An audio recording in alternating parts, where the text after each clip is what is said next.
The protein bar in my hand was dry and stale, but I still forced it down while the fourth Zoom call of the morning connected. It wasn't even 6:30 yet. My kitchen still carried the smell of burnt coffee from the pot I forgot to clean last night. It didn't matter. I had been awake since 4 a.m., dealing with a regional logistics breakdown that could have destroyed our quarterly SLA if I hadn't caught it in time. That was just normal life now. My name is Carl. I'm 43 years old. I live just outside Charlotte, North Carolina. For the past 5 years, I've been the backbone of one of our biggest enterprise contracts. Crisis after crisis, I kept everything running. I fixed things that weren't supposed to be fixable. Back when the founder was still around, he used to call me the last safety net. He said if Carl didn't catch it, nobody would. That was back when execution actually meant something. Now all anyone cares about is how good your pitch deck looks in a 30-minute call. Quick check before we start. How's everyone doing today, and where are you joining from? I watch new hires present transformation strategies like they invented the idea of systems, while I handled real escalations from billion-dollar clients. Miss one deadline and you're a liability. Save a company from $1 million outage and they forget it by lunch. I never complained though. That's not my way. I just documented everything quietly, carefully. A lot of the people in those meetings didn't even know where the infrastructure logs lived. They couldn't trace a root cause if it was drawn on a map, but they could talk about innovation and synergy like professionals. They polished slides while I was on calls with engineers at 2 a.m. I held together 12 regions and 3 business verticals under strict budgets. No recognition, not even a simple thank you in Slack.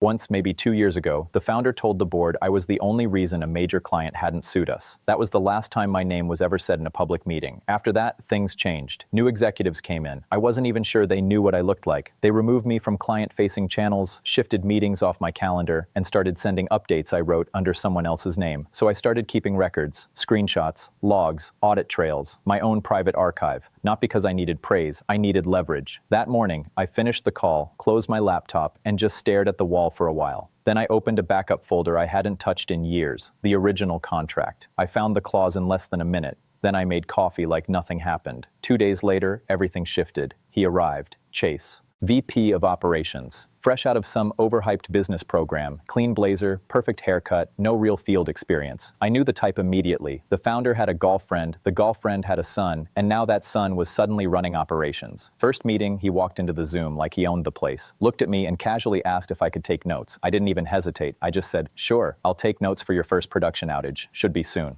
He laughed like it was a joke. By the end of week 1, I was removed from half the ops meetings. My client syncs disappeared from my calendar. No explanation, just gone. I asked my director. He said, "Chase is streamlining reporting. Nothing to worry about." Then came the changes, new dashboards, new templates, buzzword-heavy reports that looked clean but hid real SLA data. I recognized everything immediately. The numbers were mine, my systems, my work, my logic, but my name was gone. I started saving everything, every report, every change, every override. A folder on my drive slowly turned into an archive I labeled Clown Show. Week 2, Chase posted in the company's Slack. "Some legacy systems are slowing us down. We're cleaning things up." No names, just ego in text form. People reacted with emojis and jokes. I didn't respond, I just saved the message. Soon, he started pushing harder. He talked about frictionless operations and scalable velocity. Executives loved him. They called him a fresh perspective. Then we failed our internal failover test for the first time in 9 quarters because he forced a deployment against advice. I flagged it. He said, "Let's take it offline." We never did. That night, I recorded everything. Every ignored warning, every override, every mistake. Every time I said, "This will break," and he said, "We'll fix it later." Then I caught something worse. A silenced alert.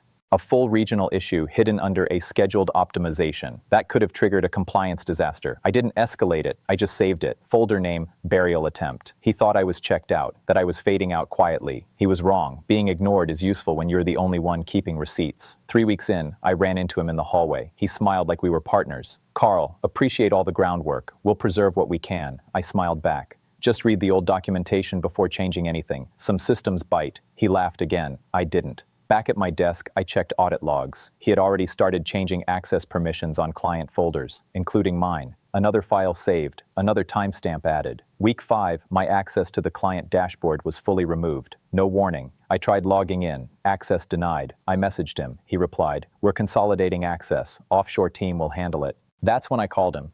First time I ever called him directly. I asked, calm, "Did legal approve this access change?" He replied like it was nothing. "Legal works for us. It's fine." Then I warned him. "This contract has continuity clauses. This could trigger termination." He laughed. "You're overthinking it." Then added, "We're scaling, not babysitting systems." He hung up. I opened the contract again. Clause 64B.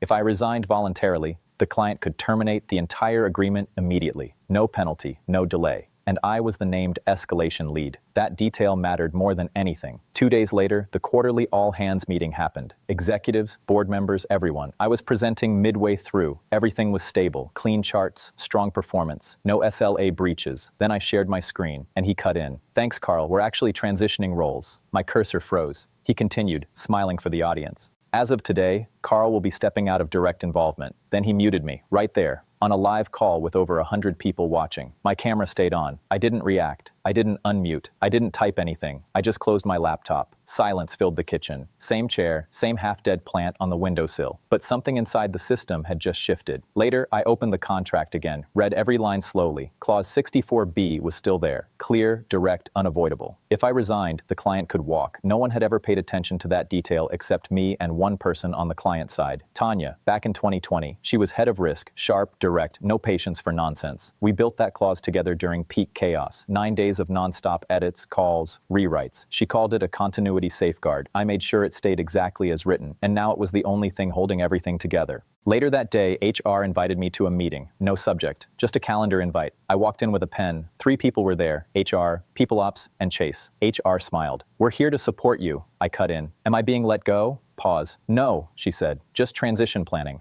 I stood up and walked out. No argument, no emotion, just movement. After that, I sent one message to my team. Don't forward anything externally. No explanation. Within an hour, people started asking questions. What's happening? Are you leaving? Is this about Chase? I didn't reply. I just watched. The next morning, legal opened the contract file, then opened it again and again. Ben, the general counsel, viewed it multiple times. No message, just silence. But silence in corporate systems is never empty. It means processing. It means concern. By afternoon, internal Slack threads disappeared. Questions were deleted. Conversations stopped mid-sentence. Something had shifted.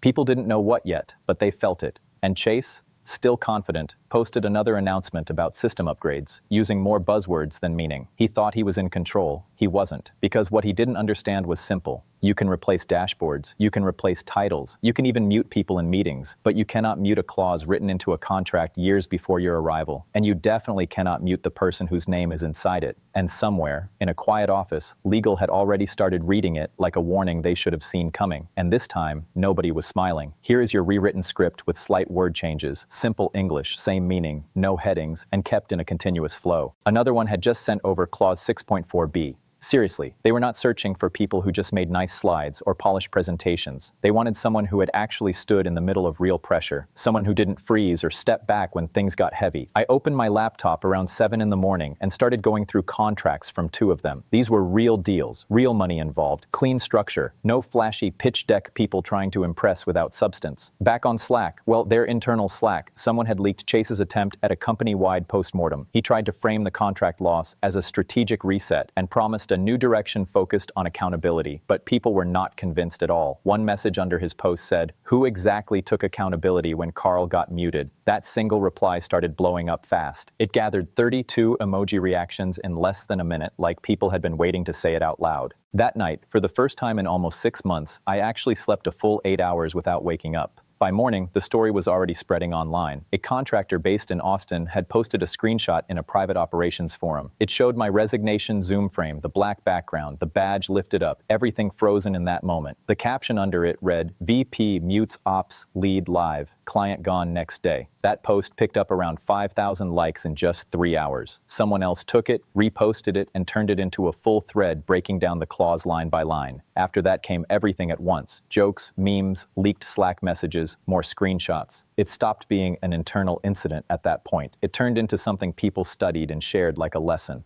By lunchtime, even the founder's email had leaked. It was not soft or indirect. It was sharp, direct, almost angry. The subject line was about accountability. The first line literally said, "You muted the wrong person." It went on to say, "You signed the exit without understanding the impact." That email spread through the company like fire moving through dry grass. One moment, there were only quiet whispers in chat channels. The next moment, the board had already called an emergency vote. By Friday morning, Chase was completely stripped of authority. There was no announcement, no official memo. His name just disappeared. His title was removed from Slack. His calendar vanished. Threads where he was active were deleted in the middle of conversations. conversations. Someone new to the company asked where he went. The only reply they got was a single skull emoji, nothing else. That same day, the legal team sent a formal message to all active enterprise clients. It said they had reviewed and confirmed the validity of all continuity clauses. It also said that if anyone had questions about escalation paths, they should contact their assigned engagement lead. Nobody missed what it really meant underneath. It was basically saying they had let the wrong situation slip through, and now every process was being checked again carefully. The M&A deal they had been quietly working on completely collapsed. One of the buyers stepped back immediately. The other side asked for a full 30-day delay just to review every clause again in detail. Inside the company, people said it was the clause that scared them. Because if one person could shake a contract like that, then how many others could do the same without warning?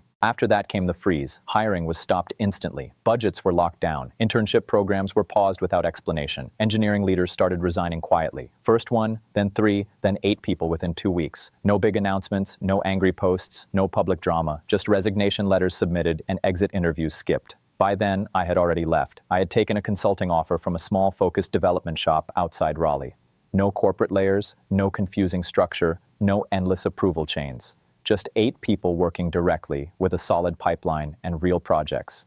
During the interview, they asked sharp and thoughtful questions. Nobody used buzzwords or complicated corporate acronyms. The CEO was always in the same flannel shirt on every video call. He used to start meetings with the same simple line, "All right, let's not waste each other's time." I signed the contract the same day. About a week later, a package arrived at my apartment. It was a small white box with no return address or branding. Inside were flowers, not from a shop, not standard bouquets. They looked hand-cut, tied together with simple twine. A mixed set of lavender, eucalyptus, and a single snapdragon placed right in the middle. There was no sender name, only a small note. "If you want to come back, we'll do it your way." No logo, no pitch, nothing else. I read it once, then again. Everything about it was calm, almost too calm. I didn't call anyone, I didn't reply.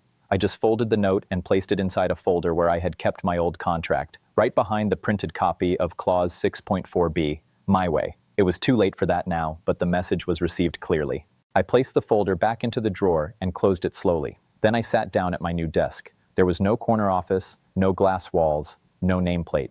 Just a screen, a keyboard, and a direct connection to people who actually cared about getting the work right. I never made any speech about leaving. I never raised my voice. I didn't post a dramatic farewell on LinkedIn or send some passive-aggressive goodbye message on Slack. I didn't need to. My exit was quiet, but exact. They called it a crater, what I left behind. Around 14 million in revenue disappeared after a single one-page letter and a 30-second Zoom moment. But the real damage was not just that. It was what followed after. Silence. No explanations, no recovery strategy, no backup system. Because they had never built one properly. They never asked how the system actually worked. They only focused on how it looked from the outside. The new team moved quickly after that. They were sharp people, no unnecessary talk, no wasted motion. 1 founder, 2 developers, and a product manager who didn't repeat what others had already said before. From day 1, I had full access. By the second day, I had full trust. That afternoon, I logged into their dashboard to check deployment data. One message was already waiting in my inbox. "Thanks for saving our launch." No one else saw it. No signature, no formatting, just simple appreciation sent directly. I leaned back in my chair and let out a breath I didn't even realize I had been holding. It was never about praise. It never was. But still, hearing it didn't feel bad. I cracked my knuckles and started typing my reply. No capital letters, no long explanation. Just the fix, clear and direct.